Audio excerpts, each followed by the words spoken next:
Allô, j'espère que tu vas bien. Jeudi midi, on commence le live. Pour le moment, je suis toute seule. Fait que ce sera ça pour aujourd'hui. Puis tant mieux s'il y a quelqu'un qui se joint à moi euh, dans les prochaines minutes. Donc aujourd'hui, j'ai des sujets vraiment intéressants à vous jaser. Premièrement, je veux qu'on parle des douleurs au dos. Parce que la dernière fois qu'on s'est vu, on a parlé des douleurs les plus fréquentes en course à pied. On en a vu 5, les 5 plus fréquentes. Puis les douleurs au dos ne font pas partie de ces blessures-là. Par contre, les blessures au dos, les douleurs au dos sont extrêmement fréquentes dans la population. Fait que je trouve que ça vaut la peine qu'on en parle. Euh, on parle du dos, même chose. Qu'est-ce qu'on peut faire pendant? Qu'est-ce qu'on peut faire quand on a mal, en fait, à court terme, à long terme, puis en prévention?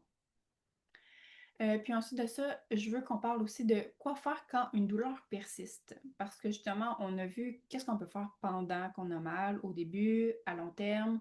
Mais des fois, la douleur, elle persiste dans le temps ou elle revient à part, elle revient à part. Puis il y a des petites choses qu'on peut faire dans ce temps-là. Enfin que je vous partage ça aujourd'hui. Donc, je vais vous faire mon partage d'écran.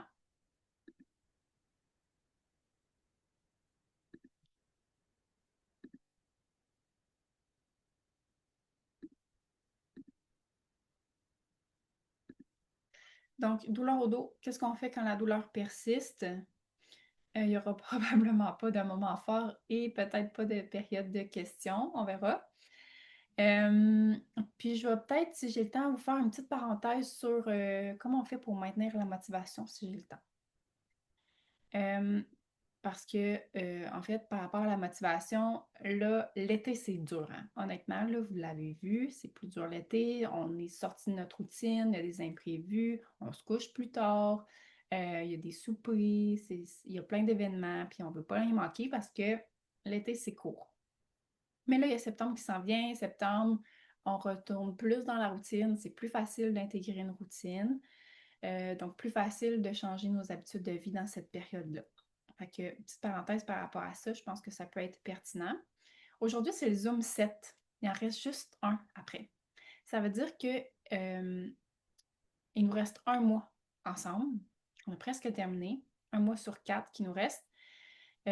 Aujourd'hui, probablement, je vais vous rendre disponible les exercices fondamentaux numéro 4. Donc, si jamais tu es rendu à faire des exercices un peu plus difficiles, ben, ils seront là pour toi. Si tu n'es pas rendu là, il n'y a pas de problème, tu continues où tu es rendu comme d'habitude. Alors, les douleurs au dos. Donc, la prévalence, euh, c'est 40% des gens qui vont avoir mal au dos au moins une fois au cours de leur vie. Et là, moi, je pense que 40%, c'est des douleurs au dos sérieuses, le genre qui sont invalidantes. Parce que c'est rare qu'on rencontre quelqu'un qui a jamais eu mal au dos de toute sa vie, ni dans le haut du dos, ni dans le bas du dos. C'est comme vraiment rare. Tu sais, souvent, c'est un motif de consultation, puis des fois, c'est comme, c'est pas le motif de consultation, mais c'est aussi, les gens me disent, ah, mais j'ai aussi mal au dos, mais ça, c'est normal, tu sais, tout le monde a mal au dos. Mais non, c'est pas normal d'avoir mal au dos, premièrement. On va démystifier ça tout de suite. Euh, mais c'est ça, c'est vraiment, vraiment fréquent. On remarque que c'est une pathologie qui est moins fréquente chez les coureurs. Ça, je trouve ça vraiment intéressant de vous le partager. Donc, c'est 3,2 à 20% des coureurs qui vont avoir mal au dos une fois dans leur vie. Il y a certains auteurs qui pensent que la course, c'est justement une des façons qu'on peut prévenir les maux de dos, vu qu'il y a moins de maux de dos chez les coureurs. En fait, en général, chez les gens actifs, il y a moins de maux de dos, mais ça arrive quand même. Puis, l'autre affaire que j'ai lu d'intéressant par rapport à ça, c'est que c'est plus fréquent chez les coureurs de trail, ultra trail. Fait que les gens qui vont courir en sentier pour plus que 42 km, là, la prévalence va un peu plus augmenter que les gens qui courent des 5-10 km, par exemple. Donc, douleur au dos, c'est quoi? Bon, douleur dans le haut du dos, douleur dans le bas du dos. Les deux sont fréquents. Il y a une possibilité d'irradiation douloureuse dans la fesse, dans l'arrière de la cuisse et même parfois sous le genou, dans la jambe, puis même dans l'aine à certains moments. Donc ça, c'est quand il y a une douleur au dos, mais ça descend. Ça descend dans la jambe. Ou des fois, même, il y a juste la douleur dans la jambe, mais il n'y a pas la douleur au dos. Donc, on appelle ça une lombosciatalgie ou des douleurs sciatiques. On entend souvent parler de ça. Puis parfois, ça s'accompagne aussi d'engourdissement dans les orteils. Et là, on va plus parler de radiculopathie, quand c'est plus un engourdissement. Yes! Valérie se joint à moi. Bienvenue Valérie, contente de voir que tu es là. J'avais commencé à parler des douleurs au dos. Fait que ça ici, c'est la prévalence. Puis, je poursuis avec les hernies. Je fais une petite parenthèse sur les hernies discales. C'est une des affaires que souvent on a peur, tu sais. On a mal au dos, on espère que c'est pas une hernie, tu sais. Et là, ici, c'est des petites statistiques sur des gens qui ont des hernies, mais qui n'ont pas de douleur. En gros, cette étude-là a passé des imageries pour plein de personnes qui n'avaient pas de douleur au dos. Puis ils se sont rendus compte que dans les gens de moins de 30 ans, il y a environ 20% des gens qui ont un hernie discale, lombaire. Lombaire, ça veut dire dans le bas du dos, mais ils n'ont pas de douleur. Après ça, ben, on voit qu'à chaque tranche de 10 ans, ça augmente. Puis dans les plus de 70 ans, c'est 80% des gens qui ont un hernie. Puis je vous rappelle, ceux-là, ces gens-là n'ont pas de douleur. Donc là, ce que ça veut dire, c'est que des fois, on a de l'usure dans notre corps. On verrait ce même genre de statistiques-là en passant pour l'arthrose. Fait que des fois, il y a de l'usure qui se forme dans notre corps, mais c'est pas nécessairement ça qui crée la douleur. Fait que ça, je trouve que c'est intéressant à savoir parce que des fois, il y a comme un diagnostic dernier, puis là, c'est comme dramatique. Mais des fois, c'est même pas ça qui cause la douleur. Et là, je suis pas en train de dire que les gens qui ont des hernies, que tous les gens qui ont des hernies ne devraient pas avoir de douleur. Parce qu'il y a des gens qui ont des hernies et qui ont de la douleur, et c'est causé aussi par l'hernie. Ça dépend, dans le fond. Dans le fond, là, l'hernie, en gros, c'est que tu as un disque entre tes vertèbres, puis il y a comme une fissure qui se crée dans le disque intervertébral. Puis là, ça va parfois faire, dans le fond, ça sort, puis des fois, ça va venir faire des compressions à certaines places. Par exemple, sur un nerf. Quand ça fait une compression sur un nerf, c'est là que ça va créer comme une douleur qui irradie vers les jambes.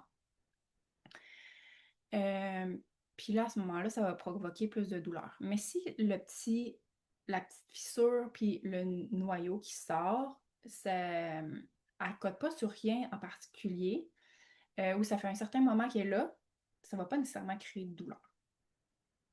Donc, à retenir, si jamais vous consultez pour des douleurs au dos et que vous avez un diagnostic d'hernie, pas de panique. Premièrement, il y a des choses à faire.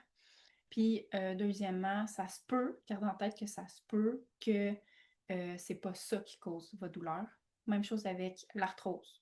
Parce que l'arthrose, là, c'est ça, ça fait partie du vieillissement normal. C'est comme mes cheveux blancs. Tu sais, avec le temps, ben, comme moi, je suis en trentaine, je commence à avoir un petit peu de cheveux blancs, puis plus ça va, plus je vais en avoir, tu sais, des cheveux blancs. Ben, c'est un peu la même chose avec l'usure du corps. Mais c'est pas nécessairement ça qui crée la douleur. On garde ça en tête. Si vous avez des questions par rapport à ça, vous n'hésitez pas, vous me réécrirez. Donc, si on continue avec les douleurs au dos de façon plus générale, qu'est-ce qu'on fait à court terme? On a une douleur au dos. À court terme, c'est aigu. Souvent, la douleur va être plus intense, c'est plus invalidant. Qu'est-ce qu'on fait? Premièrement, on va adopter des postures qui diminuent la sensation de douleur. Par exemple, souvent, le fait d'être assis longtemps surtout, ça va créer de la douleur. Donc, ça dépend c'est quoi là, la problématique, mais on y va avec ça comme exemple. Ça veut dire qu'idéalement, tu vas rester assis le moins souvent possible dans ta journée, dans la phase aiguë. Tu peux t'asseoir un petit peu, mais idéalement, tu te lèves souvent. On va réduire les activités douloureuses. Hein. C'est le même principe que les autres blessures. Activités douloureuses, ça peut être le fait d'être longtemps dans la même position. Donc, posture statique prolongée. Puis après ça, ben, ça dépend c'est quoi vraiment la douleur au dos, mais les activités douloureuses à court terme, on les réduit ou on les arrête complètement au besoin. On va adapter la course.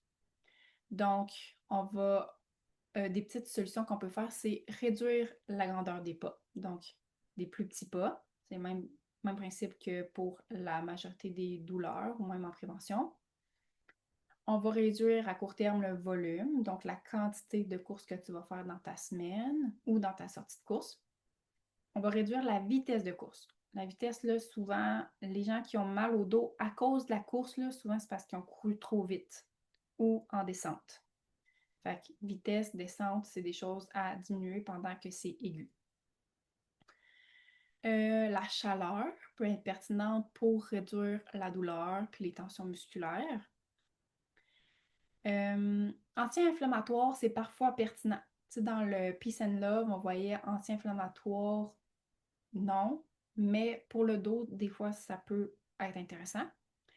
Et puis d'ailleurs, c'est pas écrit, mais on parle de réduire les activités douloureuses, mais on essaie quand même de rester actif dans la mesure où c'est possible. Tu sais, si la douleur est très aiguë, ton activité de la journée, ça se peut que ce soit une mini-marche dans la maison autour de l'îlot. Mais plus ça va, si tu es capable d'aller marcher dehors, euh, toutes les activités qui ne créent pas de douleur, par exemple nager, ça va bien. On continue de rester actif même s'il y a de la douleur, mais on essaie de cibler les activités qui créent moins de douleur ou pas de douleur. Euh, Puis ensuite de ça, vraiment intéressant, ça, il y a peu de monde qui le savent, puis je trouve que ça vaut la peine qu'on le sache.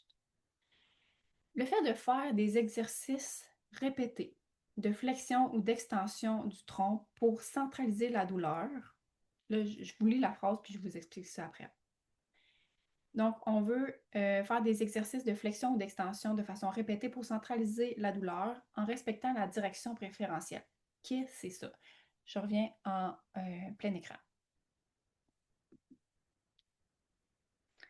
Quand on a une douleur au dos qui irradie, par exemple, j'ai mal dans le haut de la fesse, puis ça me descend dans la fesse, ça me descend dans la cuisse. Des fois, ça va même descendre plus bas que le genou. Euh, une des premières étapes, c'est de centraliser la douleur.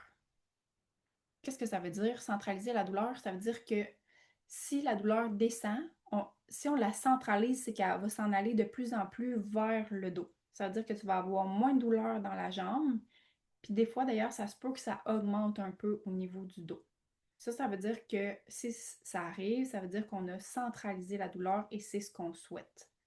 Je le compare souvent à, mettons, tu es dans une pièce, puis il y a du sable qui traîne à terre. Puis si tu as juste un balai, tu n'as pas de balayeuse, tu veux ramasser le sable ensemble avant de pouvoir le jeter. Mais c'est un peu la même chose avec la douleur. Tu vas la centraliser, tu vas toute la mettre ensemble pour pouvoir l'éliminer. Le contraire de centraliser la douleur, c'est une douleur qui se périphéralise, donc la douleur qui descend. Ça veut dire que si tu te dis, bon, ben, je vais essayer d'aller faire du vélo, voir si ça passe bien, tu as mal au dos, puis là, ça te descend un peu dans la fesse, par exemple. Puis là, tu vas faire ton vélo, puis là, tu as mal jusqu'en arrière du genou, jusqu'au pied. Ça veut dire que la douleur s'est périphéralisée et que tu t'es irrité. C'est pas bon. Fait que des fois, la douleur, dans ce temps-là, elle diminue un peu parce qu'elle s'étend. Mais là, c'est comme pas bon signe. Donc, on veut centraliser la douleur. Comment on fait ça? Ben, posture qui soulage, qui augmente pas la douleur, faire des activités qui augmentent pas la douleur. Mais l'autre chose intéressante à savoir, c'est que souvent, soit les flexions ou les extensions du tronc peuvent t'aider. Je te montre c'est quoi. Fait que si je ferais des extensions, c'est que je m'en irais comme ça vers l'arrière, tout simplement. Puis là, on fait le test. Si je fais ça 10 fois vers l'arrière, 10 à 12. Puis après ça, j'attends un peu, je regarde comment je me sens. Puis c'est immédiat, hein? C'est vraiment immédiat. Si la douleur s'est centralisée, c'est le mouvement pour toi à faire. Si la douleur s'est périphéralisée, ça veut dire que la douleur a commencé à descendre, c'est pas le bon moment, c'est pas le bon mouvement. on essaye l'autre, mais ça vaut la peine de toute façon d'essayer les deux. L'autre mouvement, flexion. Fait que là, je suis debout. Je vais me fléchir vers l'avant. Je remonte. Puis là, je ne veux pas avoir de grosses douleurs quand je le fais. S'il y a une douleur à partir d'ici, là, on arrête ici, puis on remonte. 10 fois. Même chose, j'évalue après comment je me sens. Souvent, il y en a un des deux qui fonctionne. Il y en a un qui augmente, l'autre diminue. Fait que l'exercice qui centralise la douleur, on le répète souvent. 10 répétitions, 4 à 6 fois par jour. On le fait vraiment souvent. Puis ça soulage tout de suite. C'est impressionnant. Fait que ça, c'est dans les premières étapes à faire, en plus de la chaleur qui peut aider, les anti-inflammatoires qui peuvent aider, les postures qui soulagent, etc. Si jamais il n'y a aucun des deux mouvements qui marche, souvent c'est la traction qui va le plus aider. Un exercice de traction que j'aime bien, je vais vous en montrer un. Sur une chaise, avec des appuis avant-bras. Puis là, je vais me soulever comme ça. Puis je laisse mon bassin tomber dans le vide, tout simplement. Et là, ça va faire une traction sur ma colonne. Puis normalement, si ni les flexions ni les extensions aident, ça va aider. Fait que ce serait ça à prioriser. Puis une fois que ça s'est calmé un peu, là, je peux essayer flexion, extension. Souvent, il y en a un qui va aider. Fait que je retourne à mon PowerPoint. Ça va jusqu'à maintenant? Pas de questions? Tout est beau. Ah, je vais monter mon volume. Tu m'as-tu Ah, parlé, Valérie? ben, je disais que tout est beau. Mais non, en vrai, c'est pas vrai. J'ai une petite question. Parce OK. que ben, tu l'as peut-être dit au début, là, j'ai comme raté des parties. Mais ça, est-ce que c'est juste quand c'est relié à genre des hernies ou tu sais, quand on est comme raqué ou tu sais, des fois, t'es pas sûr si c'est genre début de blessure ou t'es vraiment raqué fort, là. C'est, Ouais. c'est- c'est- ça vaut pour tout.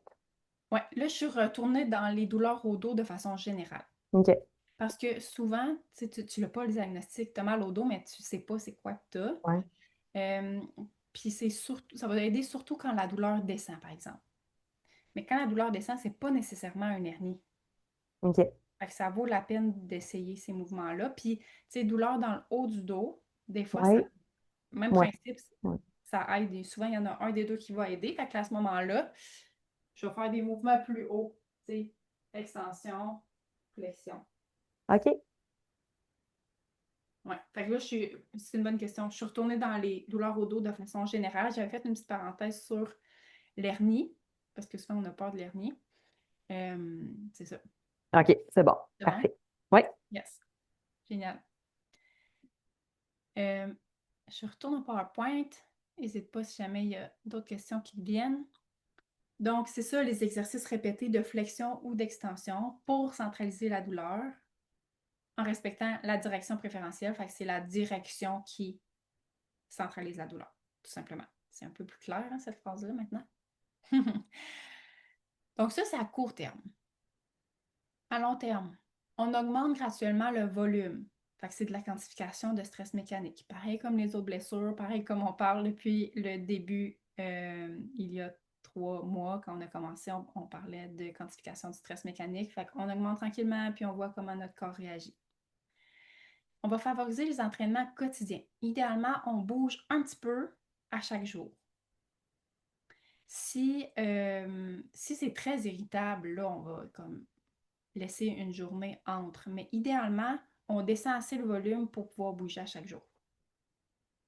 Pour la course, on recommence avec avec un programme d'entraînement qui est fractionné. Fractionné, ça veut dire alternance course-marche sur le plat et à basse vitesse. Et ensuite, on va réintégrer la vitesse et le dénivelé, dont le dénivelé négatif qui va être à la fin. Dénivelé négatif, petit rappel, c'est quand on descend des côtes. On veut assouplir les régions du corps où la mobilité est réduite. Des fois, par exemple, ça vaut la peine d'aller travailler, voir en inclinaison. Est-ce que ça tourne? Est-ce que les fessiers, les hanches sont raides? Ça vaut vraiment la peine d'aller voir ce coin-là. Euh, c'est ça. D'étirer par exemple le psoas, le grand fessier, c'est des exercices que vous avez dans vos exercices fondamentaux. Euh, Puis faire des exercices de renforcement du tronc, les fessiers, super pertinent, et le core que vous avez aussi dans le programme d'abdos. Et finalement, en prévention, qu'est-ce qu'on peut faire? On renforce les muscles du tronc, le core, donc les exercices que vous avez déjà. Varier les postures lors des activités de la vie quotidienne. Ça veut dire que si tu as un travail de bureau, moi j'encourage vraiment mes clients à se procurer un bureau qui se lève et qui descend pour pouvoir alterner la position assise puis la position debout. Ou sinon se lever souvent. Tu sais, mettons, tu fais un travail de bureau, tu es assis, tu n'as pas un poste de travail qui monte, qui descend, mais lève-toi, va chercher de l'eau. S'il faut que tu parles avec ta collègue, ben, au lieu de l'appeler, lève-toi, va la voir, tu sais. Idéalement, tu places ton imprimante loin. Fait que ça t'oblige à te lever quand tu imprimes des papiers. Fait qu'on essaie de varier nos mouvements. Le maintien d'une bonne mobilité lombaire. Donc, on veut que ton dos soit capable de bien bouger dans toutes les directions. Puis, on veut réduire les déséquilibres musculaires. Ça veut dire, tu sais, des fois, on a une partie du corps qui est plus forte que l'autre. Idéalement, on essaie de trouver un équilibre entre les deux. Pas avoir des muscles trop forts, par exemple, en arrière, mais moins en avant au niveau de l'abdomen ou l'inverse. Fait que ça ressemble à ça pour les douleurs au dos. Pas de questions? Parfait. Maintenant, qu'est-ce qu'on fait quand une douleur persiste? Parce que des fois, même si on fait bien les choses, on a une douleur, c'est aigu, ça diminue, mais ça dure dans le temps, tu sais. Ou des fois, on s'en débarrasse, puis là, oups, ça revient, ça repart, ça revient, ça repart. Ça, c'est des douleurs qui persistent. Donc, premièrement, on va regarder la définition de la douleur. La douleur, c'est une expérience sensorielle et émotionnelle, donc les deux, désagréable, donc négative, associée à une lésion tissulaire, donc une lésion du tissu qui est réelle ou potentielle ou décrite dans ces termes. OK? En français, ça veut dire que, en gros, la douleur, c'est pas seulement physique. Ça comprend aussi une composante émotionnelle et subjective.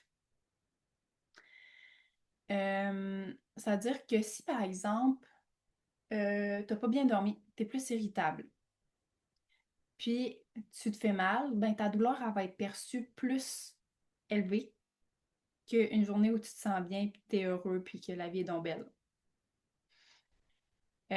Parce que le cerveau, dans le fond, c'est le cerveau qui interprète la douleur. Je sais pas si je vole mes punches plus loin, je pense que non.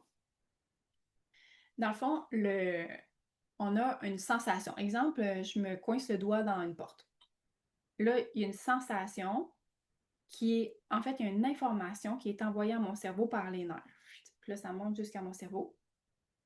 Et là, c'est le cerveau qui décide si ça fait mal ou non.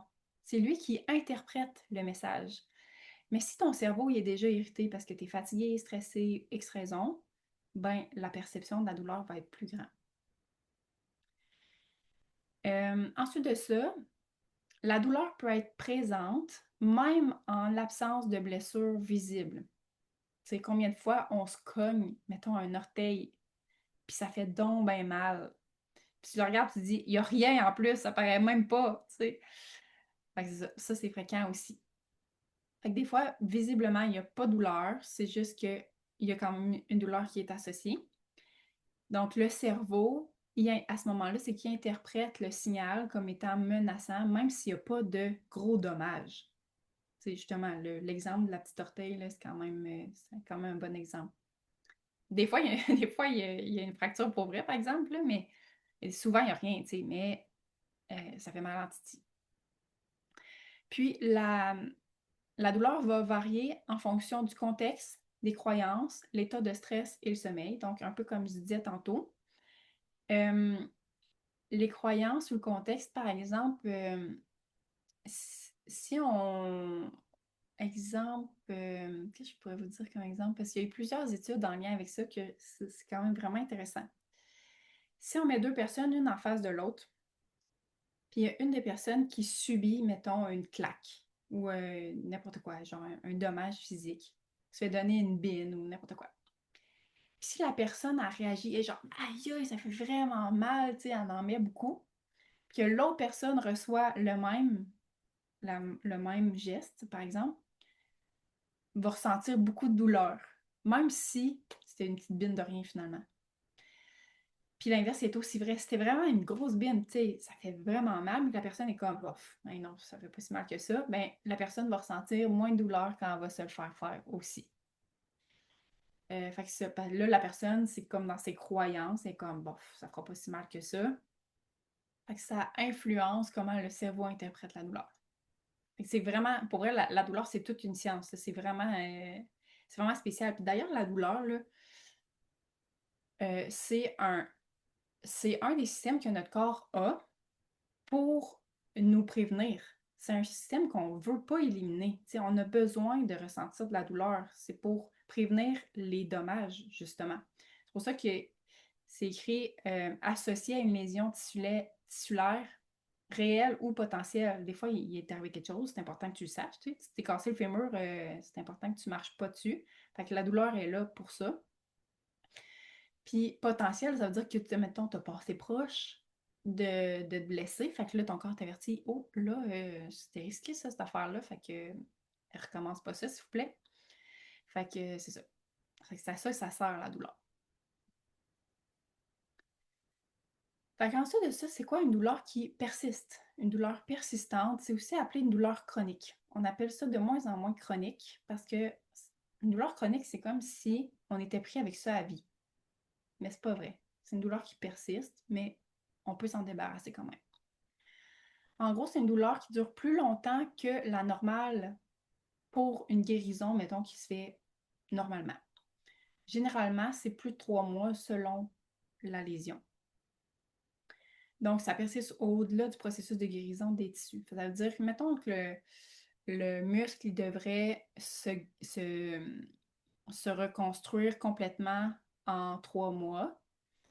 Ben, la douleur persiste même si le muscle n'est plus supposé d'avoir rien. Ou sinon, comme je disais, des fois, ça revient dans le temps. C'est comme ça part, mais coudonc, ça revient, mais il n'y a rien arrivé. Je ne me suis pas reblessée, mais la douleur est comme pas partie. Fait que c'est ça, une douleur persistante. C'est vraiment fréquent d'ailleurs, les douleurs persistantes, puis j'ai l'impression que c'est de plus en plus fréquent. Vous pourrez essayer de deviner pourquoi. Qu'est-ce qu'on fait quand on a une douleur qui persiste? Premièrement, une des affaires qui aide beaucoup et qui semble vraiment banale, c'est de comprendre c'est quoi la douleur. Fait qu'un peu l'explication que je vous ai faite tantôt, ça sert à quoi la douleur? Puis aussi, c'est de comprendre que c'est notre système d'alarme, dans le fond, de notre corps. Puis les gens qui ont des douleurs persistantes, ils ont souvent un système d'alarme qui est comme trop efficace. Leur corps, il est comme aux aguets, puis il va déclencher de la douleur, même si finalement le risque n'est pas si élevé que ça. Elle sonne bien avant les dommages réels dans le cas d'une douleur persistante. J'aime bien le comparer à un système d'alarme de maison ou un chien, parce qu'un chien, c'est comme notre système d'alarme. Tu sais, mettons ton chien, tu veux qu'il aboie, exemple, quand il y a quelqu'un qui rentre dans la maison pour t'avertir. Mettons, il y a un inconnu qui rentre dans la maison, bon, tu peux aboyer pour m'avertir. Mais là, pour X raisons, parce qu'il y a eu un traumatisme, par exemple, ben, le chien, il devient plus euh, stressé, puis il aboie quand il y a quelqu'un qui passe dans la rue. À chaque fois qu'il y a quelqu'un qui passe dans la rue. Puis là, à un moment donné, la personne est vraiment loin, mais il aboie quand même le chien. Fait que c'est là où le système d'alarme est comme rendu trop sensible. Il n'y a pas de dommage, là. Il n'y a personne qui rentre dans la maison pour voler, là. Il y a juste quelqu'un qui passe dans la rue, il fait du vélo, là. On se calme les nerfs, tu sais. Fait que c'est ça. C'est un peu ça aussi avec la douleur.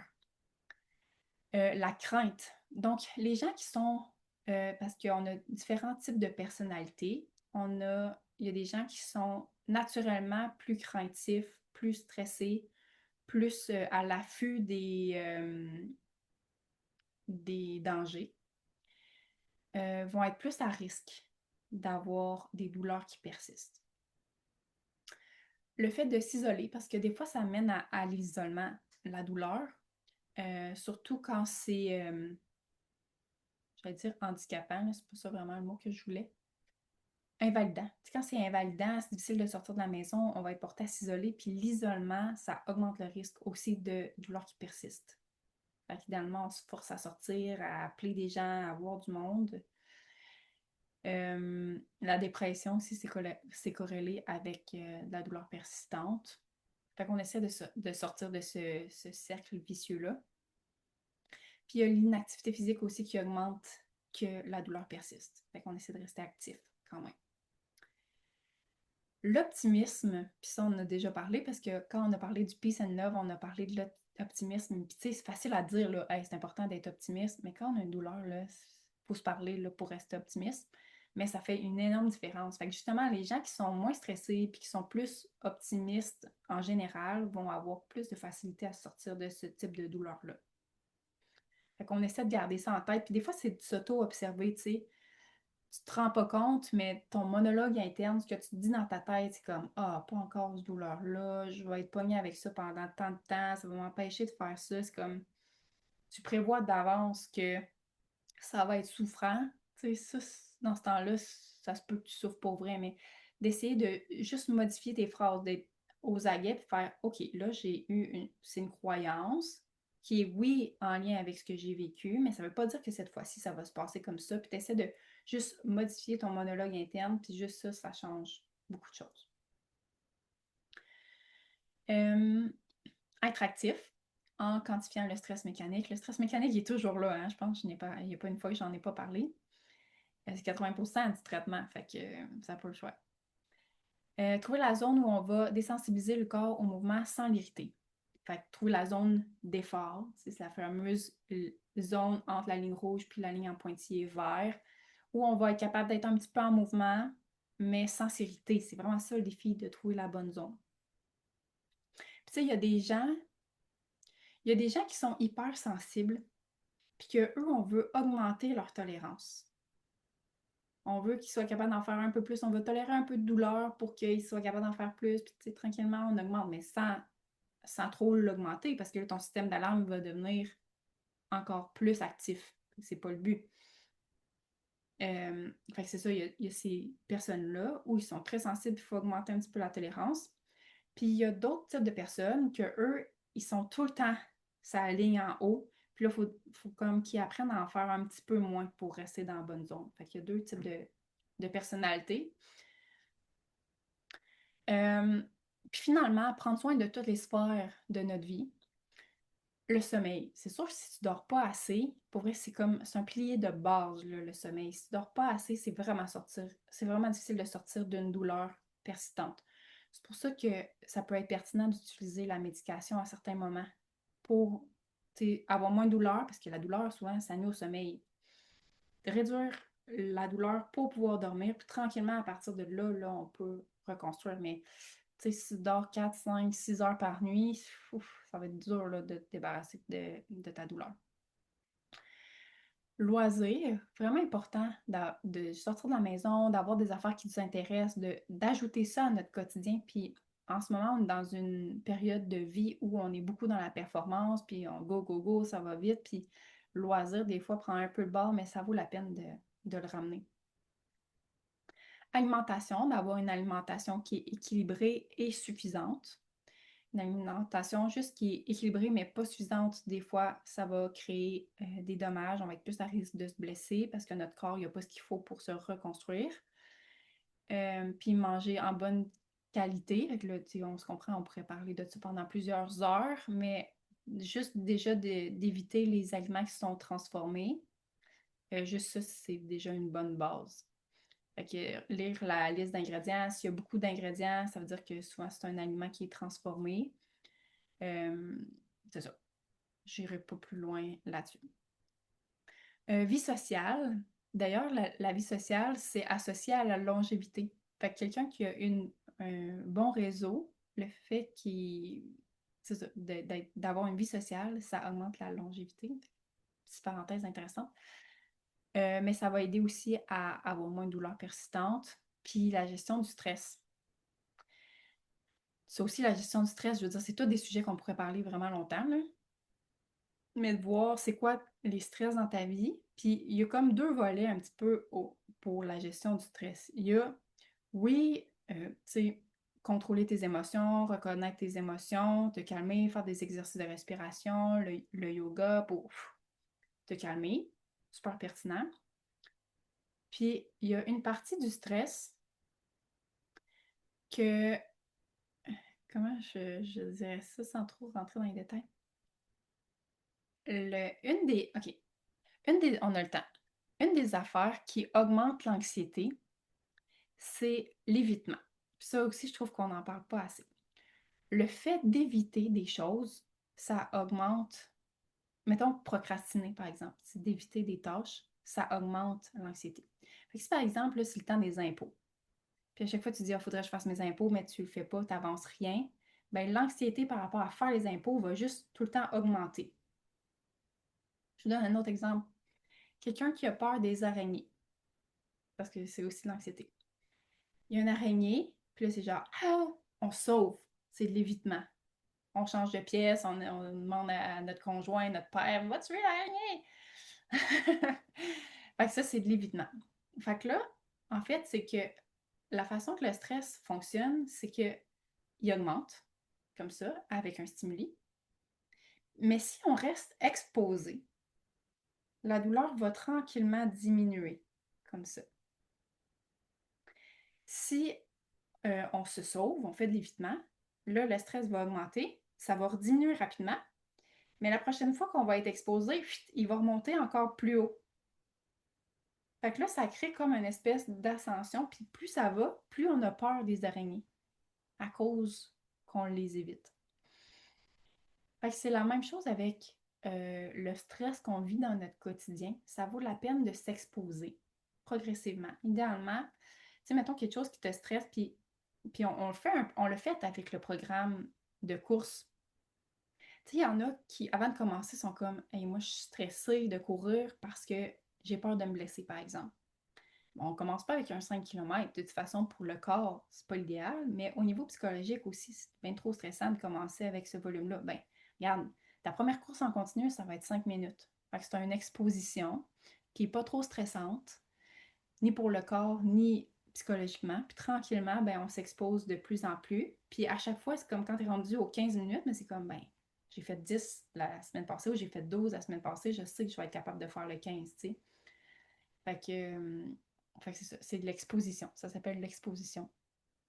Donc, pour le stress, si je reviens à d'où je suis partie, oui, faire des exercices de respiration, de yoga, mais aussi de s'exposer tranquillement.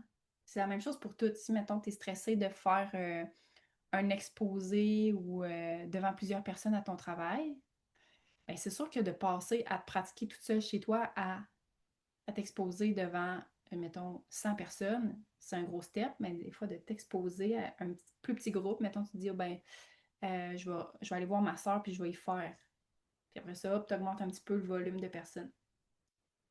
Donc, c'est de l'exposition qui diminue le stress. Puis en plus, ben, tu arrives mieux préparé pour ton événement qui était plus stressant à la base. Bref, c'est une longue parenthèse, mais je trouve que c'est un sujet intéressant. Euh, donc, on est là-dedans. Donc, qu'est-ce qu'on fait quand la douleur persiste? C'est des petites affaires qui semblent bien banales, mais qui font une grosse différence. Petit résumé de ce qu'on a parlé aujourd'hui et la dernière fois. Euh, En prévention et en réhabilitation, donc quand on a une douleur ou avant d'avoir une douleur, la quantification du stress, c'est toujours pertinent, c'est toujours là, il faut la connaître, il faut de plus en plus la maîtriser. Euh, Travailler la technique de course, super pertinent, autant pour prévenir que quand on a une douleur, exemple, une douleur au tibia, puis que tu arrives beaucoup sur le talon, ben là, ça vaut la peine d'essayer de transférer un petit peu ta technique de course pour arriver un petit peu plus sur l'avant-pied, par exemple. Choisir des chaussures adaptées. Fait qu'en prévention, là, je fais un petit résumé de tout ce qu'on a vu dernièrement. Euh, Idéalement, en prévention, on va avoir une chaussure qui est plus tendance minimaliste pour aider à avoir une belle technique de course. Si par contre, tu as une fasciite plantaire ou une tendinopathie du tendon d'Achille, ben là, ça se peut que tu changes ton soulier vers une chaussure qui est plus adaptée pour cette pathologie-là. Quand on a une blessure, on veut rester dans le mouvement, mais adapté. T'sais, on ne veut pas ignorer la douleur non plus. On l'écoute, puis on ajuste. On peut ajuster la course, soit la technique, le volume, la vitesse, la grandeur de pas, le bruit. On peut aussi changer temporairement de sport, faire une activité de transfert, par exemple de la natation ou le vélo, ou le ski de fond ou la raquette, n'importe quoi. Être optimiste, ça revient toujours. Et puis en prévention, on veut travailler la mobilité, la force musculaire, puis le core pour prévenir une douleur au dos et ailleurs. Ce que j'aime de cette étape-ci dans le programme, c'est que là, vous comprenez mieux qu'est-ce qu'on fait depuis le début. Tu sais, c'est comme, ah, ok, c'est pour ça qu'il y a des exercices de mobilité, c'est pour ça qu'il y a des exercices de renforcement musculaire, c'est pour ça qu'il y a un programme de core, c'est pour ça qu'on a parlé de la technique de course, la quantification de stress, etc. Tu sais. Fait que c'est un peu les fondements du programme au complet. Est-ce que tu as des questions, Valérie, par rapport à ça, soit douleur au dos, douleur persistante?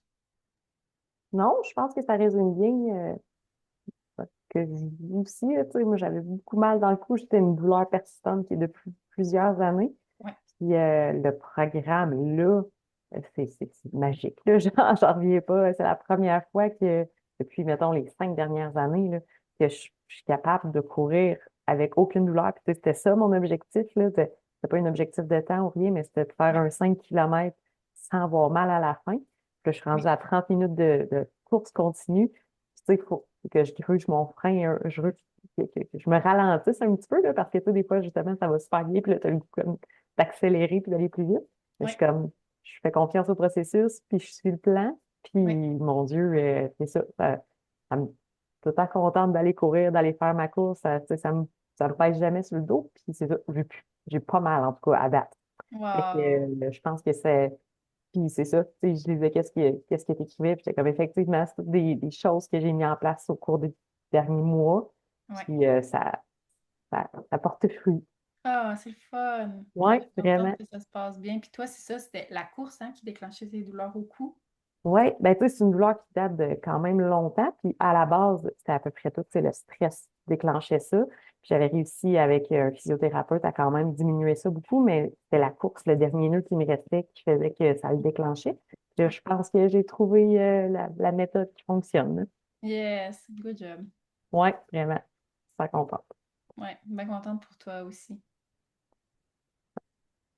Génial. Il est moins quart. On va faire un petit tour sur la motivation, la discipline. C'est des petits rappels qui valent la peine, je pense, qu'on jase parce que l'été, je l'ai dit au début, mais je répète, l'été, c'est pas facile d'être constant. Il y en a qui, je pense que ça a bien été, il y en a qui sont bonnes, puis il y en a qui ont soulevé le point que c'était vraiment plus difficile, puis pour vrai, c'est normal, là, c'est tout le monde, c'est plus difficile l'été parce que on est moins dans notre routine. Puis quand on a une routine, là, c'est plus facile à tenir nos habitudes, tu sais, mais là, on a plusieurs imprévus, il fait beau, il fait pas beau, on a un souper qui s'ajoute, bref, tu sais, c'est ça. L'été, ça passe vite, hein, fait qu'on va en profiter. Et là, septembre revient, septembre, ça va être plus facile de garder notre routine, mais malgré ça, ça prend des bonnes stratégies. On a parlé au début de d'augmenter notre moteur, notre motivation, puis réduire nos freins, notre anxiété. Tu viens-tu de ça, Valérie? Fais-moi signe. OK. Fait que c'est des petits rappels que je vous fais. Comment on augmente le moteur, la motivation? Bien, premièrement, ça vaut la peine de savoir où est-ce qu'on s'en va. Il faut le savoir où est-ce qu'on s'en va avec ça.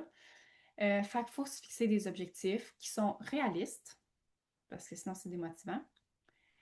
Idéalement, des objectifs qui sont mesurables. Ça veut dire que tu peux mesurer si oui ou non tu as atteint l'objectif. C'est plus puissant d'avoir des objectifs mesurables. Mais petit rappel par rapport à ça, c'est pas parce que tu n'as pas atteint ta mesure que tu peux pas célébrer une réussite. Parce que tu as progressé. C'est ça l'objectif, c'est de progresser. Puis c'est pour ça qu'on se fixe un objectif, c'est le progrès. Puis temporel, c'est de dire, par exemple, je veux faire 5 km dans 4 mois, par exemple. Donc, de déterminer un temps ou une date. C'est plus puissant.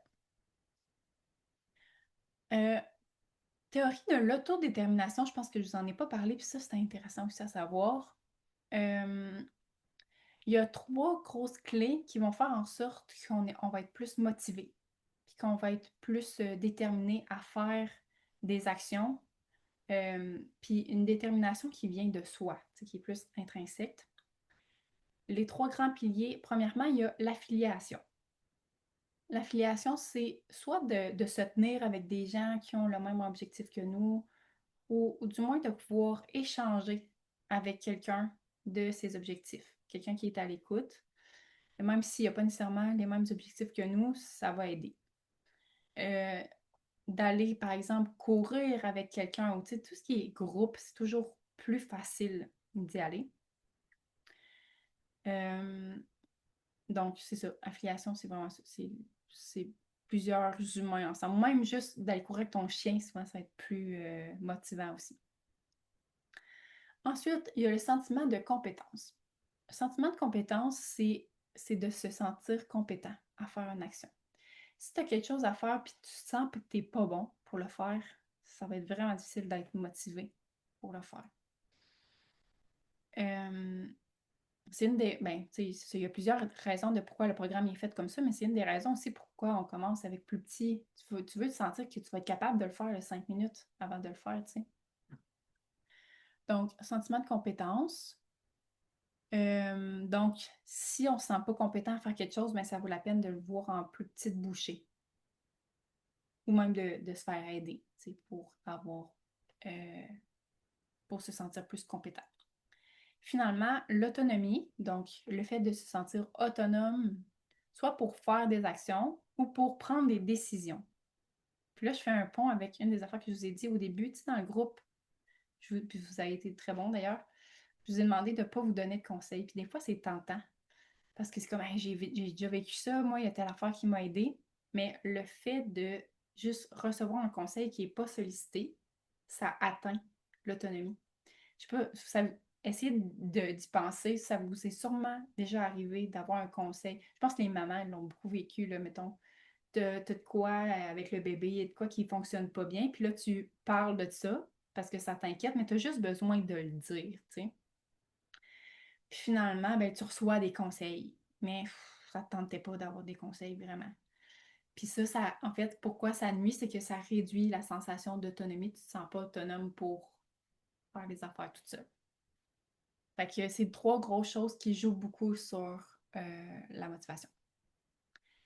Sinon, avec l'activité physique, il y a l'accessibilité aussi qui joue pour beaucoup dans la motivation. Juste le fait d'avoir nos souliers qui sont proches, tout notre stock pour aller courir, par exemple, un tapis de yoga qui traîne dans le salon, tu vas être plus porté à faire tes exercices, par exemple, que si c'est dans le fond du garde-robe, qu'il faut que tu te tasses plein d'affaires pour aller chercher. Juste, des fois, c'est banal, là, c'est 1 minute de recherche, mais c'est trop. Chez nous, on a un tapis, tu sais, là, les espèces de tapis casse-tête que souvent on met dans une salle de jeu pour enfants. Là. Ben, nous, on n'a pas d'enfants, mais on a ça quand même dans le salon. On est 2 kins. C'est dans le milieu du salon, ça sert de genre de tapis de salon, mais tu sais, t'as 2, 3 minutes, c'est un peu raide, tu y vas. Tandis que peut-être que tu serais pas allé si justement il fallait que tu ailles chercher ton tapis de yoga ailleurs, tu sais. Fait que de rendre accessibles les choses vraiment pertinentes. Donc, c'est ça pour la motivation pour augmenter nos moteurs. Puis ensuite de ça, il faut réduire nos freins. Pour réduire nos freins, on veut des objectifs qui sont flexibles. Donc, oui, on veut des objectifs, mais on veut garder en tête qu'on peut les modifier. Si ça devient comme un peu paralysant parce que l'objectif est trop gros, puis ça fait peur, puis là, justement, on se met pas en action parce que ça fait trop peur. Faut réduire. Faut réduire la barre, descendre la barre, puis c'est facile à dire parce que c'est vraiment pas le fun de réduire la grandeur de notre objectif qu'on s'était fixé initialement. Mais au moins, ça te permet de te mettre en action, puis après ça, tu la relèveras plus tard, ta barre ou ton objectif, tu sais. Mais c'est un des petits trucs. Baisser la barre. Puis, augmenter la permission de temps aussi. Si, mettons, tu es trop stressé, ça t'empêche de passer à l'action, mais donne-toi un petit peu plus de temps pour atteindre ton objectif, puis ça va être plus facile de se mettre en action. Puis, tu sais, dans le fond, ce qu'on cherche à faire, c'est des mini-actions qui s'en vont dans la bonne direction. Tu sais, tantôt, je parlais de l'exposition, mais c'est ça, c'est des petites expositions, puis tranquillement, on augmente l'exposition, puis l'anxiété diminue en même temps. Parce si on fait toujours l'éviter, si on fait que l'éviter en tout temps, l'anxiété va rester là. Finalement, la discipline, parce que c'est bien beau la motivation, mais à un moment donné, c'est pas tout. Ça prend aussi de la discipline. Puis tantôt, je parlais des types de personnalités. Il y a des gens qui sont très disciplinés de nature, puis il y a des gens pour qui c'est un défi. Ça se travaille. Pour ceux qui c'est un défi, ça se travaille. Donc, on le met à notre horaire. Ça, c'est un des trucs que je trouve qui fonctionne le mieux. Tu sais, c'est comme, tu planifies ta journée. À cette heure-là, tu dînes. À cette heure-là, tu as tel rendez-vous avec telle personne. Puis là, tu as ton bloc d'activité physique. Ça peut être 10 minutes, ça peut être 30 minutes, ça peut être 1 heure, mais ça vaut la peine de le placer d'une place qui est réaliste, là, d'ailleurs. Parce que si tu mets ça en 2 rendez-vous puis tu n'as pas le temps de prendre ta douche, exemple, ben, tu n'iras pas, tu sais. Fait que le mettre à son horaire, que ce soit réaliste. Fait qu'après ça, quand tu fais ta journée puis t'arrives là, t'es comme. Tu sais, il y a vraiment du temps qui est réservé pour ça. Fait que c'est plus facile de le faire. Encore là, faut pas trop. Faut pas trop réfléchir. Qu'est-ce que je ferais si j'y vais pas? Ça me tente-tu? Faut pas trop y penser à ça. Donc, on respecte notre horaire, on se pose pas trop de questions, on va changer. Puis au besoin, on ajuste parce que des fois, on est fatigué pour vrai. Puis c'est vrai que c'est pas souhaitable de faire l'entraînement qui était prévu. On a le droit de baisser la barre. Mais idéalement, on garde cette période-là dans un objectif. Moi, je me dis toujours, c'est un temps que je m'étais gardé pour prendre soin de moi. Fait que si, mettons, je suis trop fatiguée pour aller courir, puis que je pense que ça pourrait me nuire d'aller courir, ben, je vais utiliser ce moment-là pour prendre soin de moi. Fait que peut-être que je vais faire, par exemple, des exercices de mobilité. Mais on essaie de le garder, de changer, puis de quand même se garder en mouvement. Fait que c'est des petits rappels, c'est des choses qu'on avait déjà parlé, mais ça vaut la peine qu'on en reparle plein de fois. Moment fort, on a un petit peu parlé. Valérie, si tu as des choses à ajouter, tu pourras. Période de questions, on se garde du temps pour ça. Tu es toute seule, fait que si jamais tu as des questions, tu as plein de temps. Ben, j'ai juste une question. Tu sais, on court en zone 2 puis là, on intègre la zone 3. Oui, Puis, je me poserais la question parce que tu m'avais parlé d'à peu près un 20% de zone 3 dans le fond, là, d'atteindre 20% de notre course totale. Mais là, étant donné qu'on a comme beaucoup d'intervalles, dans le fond, là, oui. c'est-tu 20% de courses que je fais en zone 3 ou c'est 20% total? C'est niaiseux, hein, mais c'est quand même des grosses différences. Euh, ben, tu sais, moi, je ne fixerais pas trop sur le pourcentage. Tant OK? que, si mettons, là, je ne sais plus dans ton programme, t'es rendu où? Mettons que tu as, je dis n'importe quoi, là. Mettons, hier, là, j'ai fait Ouais. 4 fois 6 minutes de course, 3 minutes de marche. Fait OK. que là, tu sais, il y avait quand même, c'est ça, je me posais la question, là, le 20%, c'est-tu du total ou... Ouais. Ben, je- garde en tête surtout progression. Fait que, OK. tu sais, mettons que c'est la première fois, je te donne un exemple. C'est la première fois que tu intègres la zone 3 ou course plus rapide, ben là, tu préfères, c'est 3 fois ou 4 fois? 4 fois. 4 fois. Exemple, 4 fois, 6 minutes de course. Dans ce 6 minutes de course-là, ta première minute est plus rapide, puis tes 5 autres minutes sont plus modérées. Mettons plus zone 2. Mhm. Fait que là, à ce moment-là, tu aurais une course où tu as 4 fois 1 minute plus intense. prochaine course, mais là, tu peux viser 5 fois ou 6 fois 1 minute. Parce que le but, c'est-tu d'augmenter mon temps en zone 3? Oui, si tu souhaites augmenter ta vitesse. OK. Fait que, mettons, ultimement, je pourrais être en 50% de ma course en zone 3. OK, je vois où tu Ouais. vas. Euh, Tu veux, mettons dans un programme de course, parce qu'au début, on fait de la zone 2, c'est surtout en prévention de blessures. Puis aussi, justement, augmenter le sentiment de compétence. Mhm.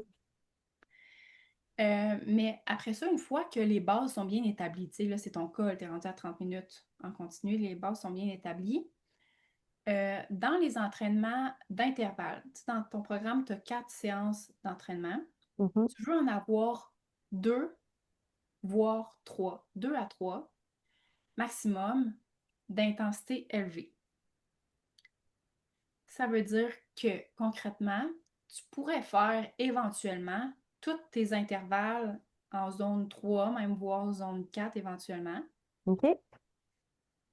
intervalle, mais 6 minutes, pour vrai, tu ne tiendras pas OK.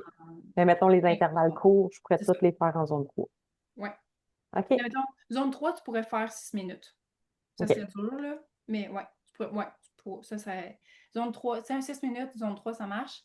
Mais mettons, 1 minute, 2 minutes, là, tu pourrais aller dans zone 4 voire éventuellement 5. OK. Fait que les 2 séances d'intervalle peuvent être intenses. OK. Après ça, tu as ta longue sortie de fin de semaine. Moi, j'ai mis la fin de Ouais. semaine, mais peu importe c'est où. Cette sortie-là, tu peux tranquillement sortir de la zone 2 aussi, d'aller plus en zone 3, voire OK. éventuellement zone 4. On ne va pas dans la zone 5 en continu. En tout cas, c'est pas possible de le maintenir. Ouais. Et il y a une autre journée où même dans la colonne, c'est écrit en haut zone 2. Celle-là, on la garde toujours en zone 2 OK. La petite courte, là. OK. parce que c'est un entraînement de récupération. OK. Puis après ça, si mettons je voulais ajouter une autre séance dans ma semaine, je la ferais aussi en zone 2. OK. Pour avoir max 3 séances intenses parce que sinon le corps il peut pas récupérer. C'est trop fatigant. Puis OK. après ça, on ajuste en fonction de la personne. Des fois, mettons, 3 séances intenses, c'est trop. C'est comme, à un moment donné, c'est comme, hey, je suis fatiguée, je commence à perdre la Faire motivation. court. Oh, on diminue. OK. Ouais. Puis ça dépend de plein de facteurs, par exemple le sommeil, le contexte de vie, l'âge. Plus on vieillit, plus c'est long récupérer. Fait que des fois, on ne va pas nécessairement avoir 3 séances intenses dans la semaine à ce moment-là. Fait que c'est juste d'ajuster en fonction de comment notre corps réagit. OK. C'est bon. Bon, ben, ça m'enligne vraiment parce que là, on dirait que je maintenais tout le temps tout en zone 2, puis comme, Ouais. j'ai le goût d'y aller un peu plus, là. Ouais, mais là, tu peux y aller un peu plus, c'est ça qui est le fun. Mais on garde en tête progression. Ouais. C'est juste ça. Ouais. Ouais. Bon, ben, parfait. Ça répond à ma question. Génial. Fait que pour le 80-20, là, c'est de là que Mm. tu. Mettons quelqu'un qui fait vraiment un gros volume d'entraînement. Mettons un athlète de ultra trail. Lui, il va avoir. Faut pas qu'il aille à plus que 20%. Parce OK. qu'il fait tellement. Tu sais, mettons, une courte sortie pour lui, c'est 2 heures, là. Ben, c'est ça. C'est parce que tu entends tellement sur les réseaux sociaux, là, on dirait que là, on se moque de la zone 2 là. Ouais. Ouais. Mais j'étais comme, en plus, on marche. Fait que c'est ça que je me posais. Mais oui, c'est ça. Non, mais non, c'est vraiment pertinent qu'on en parle. Quelqu'un qui court 4 fois semaine, 30 minutes, tu peux aller à plus que 20%. OK. Parce que c'est ça, tu veux 2 à 3 séances intenses dans ta semaine. OK, Tu sais, je veux c'est dire, bon. quelqu'un qui fait 2 entraînements semaine, tu vas pas faire un 20-80 là, s'il Ouais, est capable de le tolérer.